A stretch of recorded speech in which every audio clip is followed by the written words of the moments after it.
హిందువులు ఏ శుభకార్యాలు చేయాలన్నా పూజలు చేయాలన్నా కొబ్బరికాయకు ప్రాధాన్యత ఇస్తారు. అలాగే మన ఇతిహాసాలైన రామాయణ మహాభారతంలో కూడా టెంకాయ గురించి చాలా ప్రస్తావన ఉంది. కొబ్బరికాయను మనిషి తలకు ప్రతీకగా భావిస్తారు. కొబ్బరికాయపై ఉంటే పీచు మనిషి జుట్టు, గుండ్రటి ఆకారం మనిషి ముఖం. కొబ్బరికాయ లోపల ఉండే నీళ్లు రక్తం, గుజ్జు లేదా కొబ్బరి మనసును సూచిస్తాయి. కొన్ని ఆలయాల్లో కొబ్బరికాయను పూజారి కొట్టడం జరుగుతుంది. పూజ చేసేటప్పుడు కొబ్బరికాయను ఖచ్చితంగా కొడతారు. పూజ చేస్తున్నప్పుడు కొబ్బరికాయ చెడిపోతే అపచారమా అనార్థమా అని కంగారు పడుతుంటారు. కొబ్బరికాయను కొట్టినప్పుడు అది బాగా తెల్లగా ఉన్నా, తీర్థం తీయగా ఉన్నా చాలా సంతోషపడతాం. అదే కొబ్బరికాయ చెడిపోతే కంగారు పడతాం, ఏమవుతుందో అని భయపడతాం.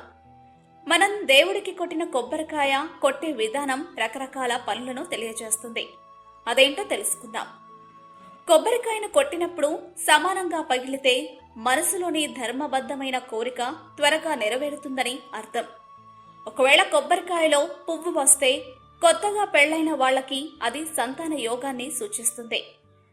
కొబ్బరికాయ నానా రకాలుగా పగిలితే మానసిక పరమైన ఆందోళనతో కొట్టడం వల్ల అలా జరిగిందని తప్ప మరో కారణం ఏది కాదని అర్థం చేసుకోవాలి.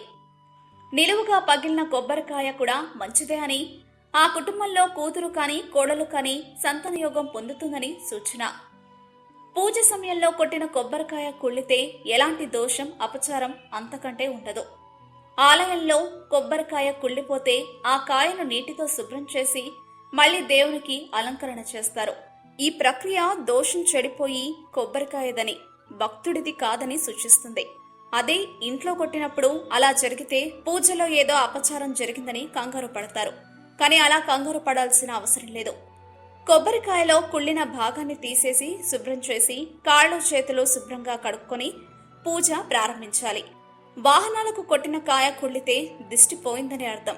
కాబట్టి మళ్లీ వాహనాన్ని శుభ్రం చేసి మరొక కొబ్బరికాయ కొడితే సరిపోతుంది. అసలు భగవద్గీతలో చెప్పినట్లుగా భక్తితో అర్పించిన పండు కాని పువ్వు కాని ఆకు కాని దేన్నైనా భగవంతుడు స్వీకరిస్తాడు. భక్తి ముఖ్యం కాని తెచ్చిన వస్తువు ముఖ్యం కాదని అర్థం. ఇలాంటి మరెన్నో విషయాలు మీరు తెలుసుకోవాలనుకుంటే వెంటనే మా ఛానల్ ని సబ్స్క్రైబ్ చేయండి. ఈ వీడియోని మీ మిత్రులతో షేర్ చేసుకోండి.